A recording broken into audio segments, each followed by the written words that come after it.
Hey, what's up guys? So in this video we will see how to check if your Poco phone will get the HyperOS 2.0 update or not.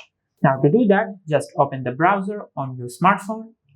Now from here, just search Mi Global HyperOS. Now from here, just open this website. Now from here, just scroll down. Now from here, once you reach the bottom of this website, just search the name of your smartphone from here. Now, currently I'm using a Poco C75 to record this video, so I will search if the Poco C75 is available on this list or not.